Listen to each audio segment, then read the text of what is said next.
Hello ನಮಸ್ಕಾರ ಎಲ್ಲರಿಗೂ. ಇವತ್ತು ಕಾಯಿ ಒಬ್ಬಟ್ಟು ಹೇಗೆ ಮಾಡೋದು ಅಂತ ನೋಡೋಣ.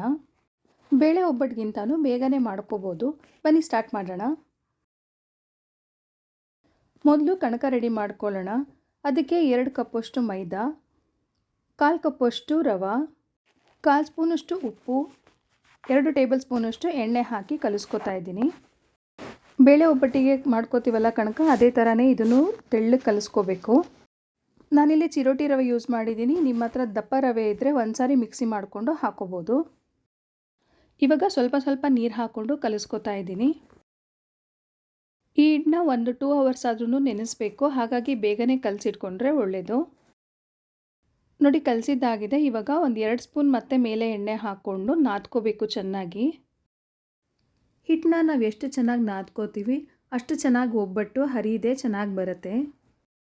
ನೋಡಿ ನಾದ್ಕೊಂಡಿದ್ದಾಗಿದೆ. ಇದಕ್ಕೆ ಮೇಲೆ ಮತ್ತೆ 2 ಟೇಬಲ್ ಸ್ಪೂನಷ್ಟು ಎಣ್ಣೆ ಹಾಕಿ ನೆನೆಯೋದಕ್ಕೆ ಬಿಡೋಣ. ನೋಡಿ ಇಷ್ಟು ಮೆತ್ತಗೆ ಕಲಿಸ್ಕೊಂಡಿರಬೇಕು.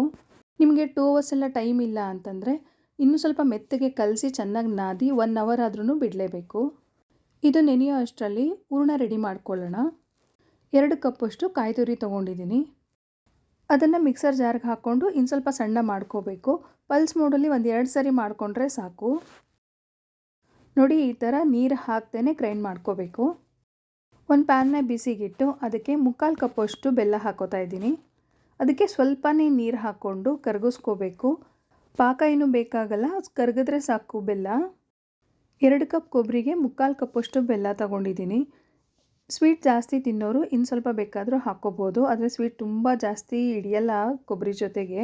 ಬೇಳೆ ಒಬ್ಬಟ್ಟಿಗಾದರೆ 1:1 ತೊಗೋತೀವಿ. ಆದರೆ ಇದಕ್ಕೆ ಅಷ್ಟೊಂದು ತೊಗೊಂಡ್ರೆ ತುಂಬ ಸ್ವೀಟ್ ಆಗುತ್ತೆ, ತಿನ್ನೋಕ್ಕಾಗಲ್ಲ. ಬೆಲ್ಲ ಪೂರ್ತಿಯಾಗಿ ಕರಗಿದ ಮೇಲೆ ಕೊಬ್ಬರಿ ತುರಿ ಹಾಕ್ಕೊಂಡು ಮಿಕ್ಸ್ ಮಾಡ್ಕೋಬೇಕು. 5-6 ನಿಮಿಷ ಬೇಯಿಸ್ಕೋಬೇಕಾಗತ್ತೆ. ಕೊಬ್ಬರಿಯಲ್ಲಿನ ನೀರಿನಂಶ ಎಲ್ಲ ಹೋಗಬೇಕು, ಆ ಥರ ಬೇಯಿಸ್ಕೋಬೇಕು. ಕಂಟಿನ್ಯೂಸ್ ಆಗಿ ತಿರುಗಿಸ್ಬೇಕಂತ ಏನಿಲ್ಲ, ಆದರೆ ತಳ ಹೊತ್ತದೇ ಇರೋ ಥರ ಆವಾಗವಾಗ ತಿರುಗಿಸ್ತಾ ಇರಬೇಕು. ಮೀಡಿಯಮ್ ಫ್ಲೇಮಲ್ಲಿ ಇಟ್ಕೊಂಡು ಮಾಡಿದ್ರೆ ಒಳ್ಳೆಯದು.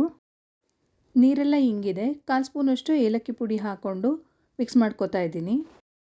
ನೀರಿನ ಅಂಶ ಇಲ್ಲದೆ ಇರೋ ಥರ ಬೇಯಿಸ್ಕೊಂಡ್ರೆ 4-5 ದಿನ ಆರಾಮಾಗಿಟ್ಟು ತಿನ್ಬೋದು, ಇಲ್ಲಾಂದರೆ ಬೇಗ ಕೆಟ್ಟೋಗುತ್ತೆ. ಚೆನ್ನಾಗೆಲ್ಲ ಮಿಕ್ಸ್ ಆದಮೇಲೆ 2 ಟೀ ಸ್ಪೂನಷ್ಟು ತುಪ್ಪ ಹಾಕಿ ಮಿಕ್ಸ್ ಮಾಡಿಕೊಂಡು ಆಫ್ ಮಾಡಿಕೊಂಡ್ರೆ ಸಾಕು. ಇವಾಗ ಇದನ್ನು ಸ್ವಲ್ಪ ಹೊತ್ತು ತಣ್ಣಗಾಗೋದಕ್ಕೆ ಬಿಡಬೇಕು.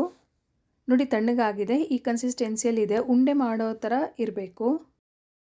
ಹೂರಣ ತೆಳ್ಳಗಾಯ್ತಂದರೆ ಸ್ವಲ್ಪ ಅಕ್ಕಿ ಹಿಟ್ಟನ್ನ ಸೇರಿಸ್ಕೋಬೋದು ಅಥವಾ ಅವಲಕ್ಕಿನ ಮಿಕ್ಸರ್ಗೆ ಹಾಕ್ಕೊಂಡು ಪೌಡರ್ ಮಾಡಿ ಸೇರಿಸ್ಕೋಬೋದು.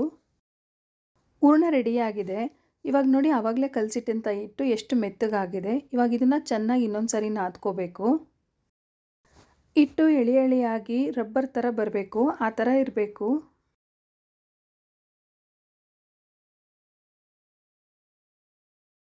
ನಾದ್ಕೊಂಡಿದ್ದಾಗಿದೆ. ನೋಡಿ ಸ್ವಲ್ಪ ಹಿಟ್ಟನ್ನ ತಗೊಂಡು ಈ ಥರ ಸ್ವಲ್ಪ ಫ್ಲ್ಯಾಟ್ ಮಾಡಿ ಹೂರಣ ಇಟ್ಟು ಈ ಥರ ತುಂಬ್ಕೋಬೇಕು.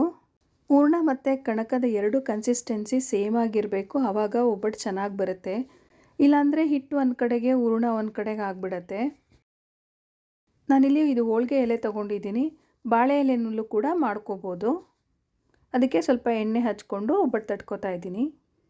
ತಟ್ಟೋದಕ್ಕೆ ಬರಲ್ಲ ಅಥವಾ ಟೈಮ್ ಇಲ್ಲ ಅನ್ನೋರು ಸ್ವಲ್ಪ ಫ್ಲ್ಯಾಟ್ ಮಾಡಿಕೊಂಡು ಆಮೇಲೆ ಲಟ್ಟಣಿಗೆಯಲ್ಲಿ ಲಟ್ಟಿಸ್ಕೋಬೋದು. ಬೇಳೆ ಒಬ್ಬಟ್ಟು ಮಾಡೋದಕ್ಕೆ ತುಂಬ ಟೈಮ್ ತಗೊಳ್ಳುತ್ತೆ, ಬೇಳೆ ಬೇಯೋದಕ್ಕೆಲ್ಲ. ಇದು ಬೇಗನೆ ಆಗೋ ಅಂಥದ್ದು. ನೋಡಿ ಈ ಥರ ಸೈಡೆಲ್ಲ ತೆಳ್ಳಗೆ ತಟ್ಕೊಂಡು ನಮ್ಗೆ ಎಷ್ಟು ತೆಳ್ಳಗೆ ಬೇಕೋ ಅಷ್ಟು ತೆಳ್ಳಗೆ ತಟ್ಕೋಬೋದು. ತಟ್ಕೊಂಡಿದ್ದಾಗಿದೆ. ಇವಾಗ ಹಂಚನ್ನ ಬಿಸಿಗಿಟ್ಟು ಬೇಯಿಸ್ಕೊಳ್ಳೋಣ. ಮೀಡಿಯಮ್ ಫ್ಲೇಮಲ್ಲಿ 2 ಕಡೆನೂ ಬೇಯಿಸ್ಕೋಬೇಕು. ಮೇಲೆ ಸ್ವಲ್ಪ ಎಣ್ಣೆ ಹಾಕೋತಾ ಇದ್ದೀನಿ. ಹೊಸದಾಗಿ ಕಲಿಯೋರಿಗೆ ಈ ತಿರುಗಿಸಿ ಹಾಕುವಾಗ ಕಿತ್ತೋಗೋದು ಅದರ ಆಗುತ್ತೆ ಒಬ್ಬಟ್ಟು. 2 ಸುಚ್ಕ ಬಳಸ್ಕೊಂಡ್ರೆ ನಿಧಾನವಾಗಿ ತಿರುಗಿಸಿ ಹಾಕ್ಬೋದು. ಟ್ರೈ ಮಾಡಿ ನೋಡಿ. ಕಾಯಿ ಒಬ್ಬಟ್ಟಿಗೆ ತುಪ್ಪನೇ ಬೆಸ್ಟ್ ಕಾಂಬಿನೇಷನು. ತುಪ್ಪದ ಜೊತೆಗೆ ತಿಂದ್ರೇ ತುಂಬ ಚೆನ್ನಾಗಿರುತ್ತೆ. ಸೀಕರಣೆ ಜೊತೆಗೆಲ್ಲ ಅಷ್ಟು ಚೆನ್ನಾಗಿರಲ್ಲ. ಬಿಸಿ ಬಿಸಿ ಆದ ರುಚಿಯಾದ ಕಾಯಿ ಒಬ್ಬಟ್ಟು ರೆಡಿಯಾಗಿದೆ. ನೀವು ಟ್ರೈ ಮಾಡಿ ಹೇಗೆ ಬಂತು ಅಂತ ಹೇಳಿ. ಮತ್ತೊಂದು ರೆಸಿಪಿಯೊಂದಿಗೆ ಮತ್ತೆ ಸಿಗ್ತೀನಿ. Thank you for watching.